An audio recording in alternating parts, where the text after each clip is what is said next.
Market లో invest చేసి మీ డబ్బులు డబుల్ చేసుకోవాలనుకుంటున్నారా? సుందరరామిరెడ్డి గారి సెమినార్ కి అటెండ్ అవ్వండి. విజయవాడలో ఉన్న వాళ్ళకి బాగా ఎక్కువ కనెక్ట్ అవుతారు. మరీ ముఖ్యంగా ఆంధ్రప్రదేశ్‌లో పోనీ మా వైపు ఉన్న వాళ్ళకని చెప్పొచ్చు. అలాగే తెలంగాణలో ఉన్న వాళ్ళకైతే మాత్రం మరో రకంగా కనెక్ట్ అవుతారు. అదేంటో మాట్లాడుకుందాం. అందరికీ నమస్కారం. నా పేరు దీప్తి. ఆషాఢ మాసం వచ్చేసిందండి. ఆషాఢ మాసం అంటే ఆడపిల్లలు చక్కగా చేతికి గోరింటాకు పెట్టుకొని కళకళలాడుతూ కనిపిస్తూ ఉంటారు. అలాగే మా ఆంధ్ర వైపు మరీ ముఖ్యంగా అమ్మవారి గుడికి సంబంధించి అయితే ఆషాఢ మాసంలో శాకాంబరి ఉత్సవాలు అని చాలా ఘనంగా జరుపుకుంటూ ఉంటాం. అంతేకాకుండా ఈ మధ్య కాలంలో అటు తెలంగాణ నుంచి కూడా వచ్చి ప్రత్యేకంగా గత కొన్ని సంవత్సరాలుగా ఆషాఢ మాసంలో అమ్మవారికి సారె ఇవ్వడం జరుగుతోంది. అసలు ఈ ఆషాఢ మాసంలో చేయాల్సినవేంటి, చేయకూడనివేంటి, ఆషాఢ మాసంలో మరీ ముఖ్యంగా ఈ శాకంబరి ఉత్సవాలు జరుపుకోవడానికి గల ప్రత్యేకత ఏమిటి, అమ్మవారికి ఈ సారె ఇవ్వడం అన్న ఆచారం ఎప్పటి నుంచో అయితే మాకు తెలియదు, కానీ ఈ మధ్య కాలంలో బాగా ప్రసిద్ధి చెందుతోంది. ఎక్కడెక్కడి నుంచో వచ్చి అమ్మకి సారె ఇవ్వాలి, అమ్మకు సారె ఇవ్వాలి, ఆషాఢ మాసం కదా అంటూ మన ఇంటి ముత్తైదుగా అమ్మని భావించి అమ్మకు సారి ఇవ్వడం జరుగుతుంది. సో వీటన్నిటి విశిష్టత ఏంటో అడిగి తెలుసుకుందాం. నాతో పాటు ఉన్నారు అమ్మవారి గుడి దగ్గరున్నటువంటి వేణుగోపాల స్వామి గుడిలో అర్చకుడిగా పనిచేస్తున్నటువంటి రామాచార్యులు వారు ఉన్నారు. ఒకసారి వారిని అడిగి మరింత సమాచారం తెలుసుకునే ప్రయత్నం చేద్దాం. అయ్యా నమస్కారం. నమస్కారం అమ్మా. ఆషాఢ మాసం విశిష్టత గురించి ఈరోజు మనం మాట్లాడుకోబోతున్నాం. మీరు చూస్తూ ఉంటారు అమ్మవారి గుడిలో అసలు కిక్కిరిసిపోతూ ఉంటాయి. ఒక పక్క శాకంబరి ఉత్సవాలు జరుగుతూ ఉంటాయి, ఇంకొక పక్క అమ్మవారికి సారివ్వడానికి తెలంగాణ నుంచి కూడా పెద్ద పెద్ద మంత్రులు, పెద్ద పెద్ద కళాకారులు వీళ్ళందరూ కూడా వచ్చిస్తూ ఉంటారు. మనలో కూడా ఈ కొత్త విధానం అనేది మొదలైంది. గత 10 సంవత్సరాల నుంచి అయితే ఇంకా ఎక్కువైందనే చెప్పొచ్చు. అసలు ఏంటి అమ్మవారికి సారివ్వడం ఏంటి, ఒక్కొక్కటిగా మాట్లాడుకుందాం. తప్పకుండా అండి. అయితే ఆంధ్ర రాష్ట్రంలో మాత్రం ఆషాఢం సారి అనేటువంటి పద్ధతి లేదు. తెలంగాణ ఆంధ్ర కంబైన్ గా ఉన్నప్పుడు నైజాం ప్రాంతం నుంచి, అంటే తెలంగాణ ప్రస్తుతం తెలంగాణ నుండి అటువైపు నుంచి మాత్రమే వచ్చి సారిచ్చేవాళ్ళు. అంటే వారు ఆషాఢం బోనాలు పెట్టుకుని అమ్మవారికి సారివ్వడం సాంప్రదాయం. అసలు ఈ బోనాలు అంటే ఏంటి? బోనాలంటే మనం ఇంట్లో సంక్రాంతి అప్పుడు ఇంకో రోజు పొంగల్ చేసుకునేదే బోనం. బోనం అంటే భోజనం, బోనం పెట్టడం. ఓహో, బోనం అంటే భోజనం. అమ్మవారికి బోనం పెట్టడం అంటే భోజనం పెట్టడమే. ఇంత బాగుందో, చక్కగా అమ్మకే మనం భోజనం పెడుతున్నాం. అలా ఆ ఆషాఢం బోనాలు సమర్పించే పద్ధతి విడిపోయిన తర్వాత, అంటే మీరు 10 సంవత్సరాల నుంచి మేము చూస్తున్నాం అన్నారు కదా, ఎక్కువగా చూస్తున్నాం. అంతకు ముందు నుంచి ఉంది, కానీ మన ప్రాంతం తక్కువ చేసేవాళ్ళు, అటువైపు ప్రాంతీకులకు ఎక్కువగా చేసేవాళ్ళు. అందరం కలిసి ఉండేవాళ్ళం కాబట్టి అక్కడి నుంచి ఇక్కడికి వచ్చి సమర్పించడం ప్రత్యేకంగా ఎవరు చెప్పుకునేవాళ్ళు కాదు. ఇప్పుడు ప్రత్యేకంగా తెలంగాణ నుంచి ఇక్కడికి వచ్చి సమర్పిస్తున్నారు అనేప్పటికీ మన వాళ్ళు మొదలు పెట్టారు. మనం ఇక్కడి నుంచి కూడా బోనం సమర్పించేప్పుడు సికింద్రాబాద్ అమ్మవారి గుడికి ఇక్కడి నుంచి ఆంధ్ర ప్రాంతం నుంచి చాలా అఫీషియల్ గా తీసుకెళ్లి బోనం పెట్టేవాళ్ళు ఉన్నారు. అయితే ప్రాచుర్యంలోకి రాలేదు. ఇప్పుడు జనబాహుళ్యం ఎక్కువ అవడం, బాగా సోషల్ మీడియా ప్రాముఖ్యత కారణం చేత వాళ్ళ అమ్మవారికి సారి పెట్టుకున్నారు, మనం పెట్టుకోకపోతే ఎలా అనే ఉద్దేశం రావడం వలన కావచ్చు, గత 4-5 సంవత్సరాల్లో తీవ్రమైనటువంటి పరిణామంగా ఈ ఆషాఢం సారె మనకి విజయవాడలో చాలా ఎక్కువగా ఉంది. ఎక్కడెక్కడి నుంచో ఆంధ్ర రాష్ట్రం మొత్తం నుంచి, బయట రాష్ట్రాల నుంచి కూడా వచ్చి, నిన్న మహారాష్ట్ర నుంచి వచ్చి ఒక బృందం ఆషాఢం సారె సమర్పించారు అమ్మవారికి. అంటే దేశం అంతా ఈ అలవాటు మెల్లగా మొదలయ్యి చక్కగా నడుస్తూ ఉంది. అయితే ఆషాఢం ఎందుకు అంటే, గ్రీష్మ ఋతువు జ్యేష్ఠ మాసంలో ఎక్కువగా ఎండవేడి ఎక్కువగా ఉంటుంది. అందుకోసం కుంభాభిషేకాలు చేస్తాం వైష్ణవ ఆలయాల్లో. స్మార్తాలయాల్లో అమ్మవార్లకి ఈ సారె ఇవ్వటం వలన వేడి వలన ఆగ్రహ రూపం దాల్చకుండా చక్కగా సమృద్ధిగా వర్షం, ఆషాఢం పూర్తవుతుండగానే వర్షాలు పడాలి, అలా రావడం కోసం సమృద్ధికరమైనటువంటి వాతావరణం, వర్షం ఉంటేనే పంట పండుతుంది. కాబట్టి ఆ విధానం కోసమే అమ్మవారికి సారె సమర్పించడమైనా, అమ్మవారికి బోనం పెట్టడమైనా మంచి సమృద్ధికరమైనటువంటి వర్షాన్ని ఇస్తే వర్షం ద్వారా పంట పండుతుంది, పంట ద్వారా ప్రతి ఒక్కడి ఆకలి తీరుతుంది. కాబట్టి ఆ రైతు సమృద్ధిగా సంతోషంగా ఉండాలంటే అమ్మనుగ్రహం కావాలనే ఉద్దేశంతో ఈ ప్రయత్నం చేయడం. తర్వాత ఆషాఢంలో ప్రత్యేకించి చేసేటువంటి విధానం శాస్త్రానుసారం ఉండదండి.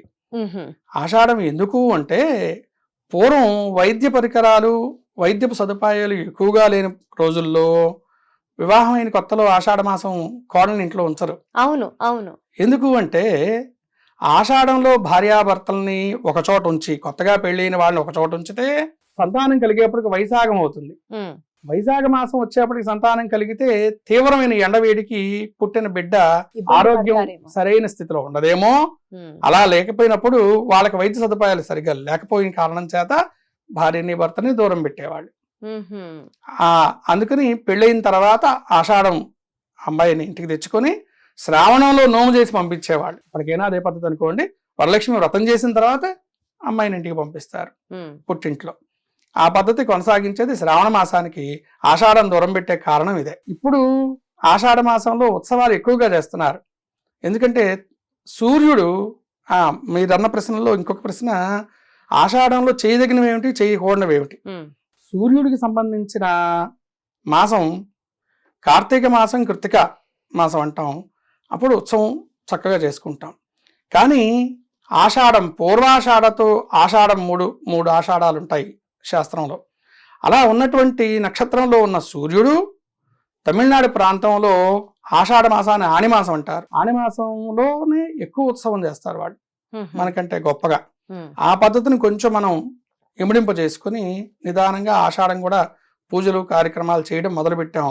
శాస్త్రానుసారం అయితే పూజకి ఆషాఢం పనికిరాదు. మరి శాకంబరి ఉత్సవాలు అని చెప్పి మనం ఘనంగా జరుపుకుంటాం కదా, ఆషాఢ మాసంలో చేసుకుంటాం. ప్రకృతి వాతావరణం ఈ సమయంలో చక్కటి పంట పండుతుంది. ఆకుకూరలు, కూరగాయలు, వరి పంట, గోధుమలు ఇట్లాంటివి దీని తర్వాత కాలంలో వచ్చాయి. ఇప్పుడు ప్రస్తుతం మనకు వచ్చేవి కూరగాయలు చక్కగా పండుతాయి. అలా పండినటువంటి బోనమైనా సారైనా కూరగాయలు మాత్రమే. బంగారం, వెండో, ఇత్తడో, చీరలు, పసుపు కుంకాలు అమ్మవారు కాబట్టి తీసుకెళ్లి సమర్పించడం ఉత్తమమే. కానీ ఇవ్వవలసింది మాత్రం మనకి పండిన పంట. మనకి పండిన పంట అంటే గో సంపద.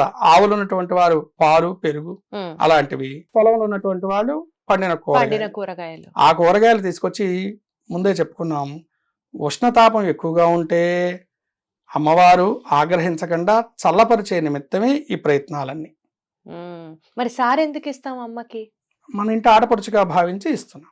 అచ్చా, అంటే సారలో పసుపు, కుంకుమ, ఏవో చాలా పెద్ద లిస్ట్ చెప్తున్నారండి. మన ఇంటి ఆడపడుచుకి మనం ఎంత ఇచ్చినా తక్కువే, అది వేరే విషయం. కానీ అసలు 20 ఐటమ్లు అంటారు కొంతమంది, 30 ఐటమ్లు అంటారు కొంతమంది. అసలు ఎవరన్నా సమర్పించాలి అని అనుకున్న వాళ్ళు ఏం చేస్తే బాగుంటుంది?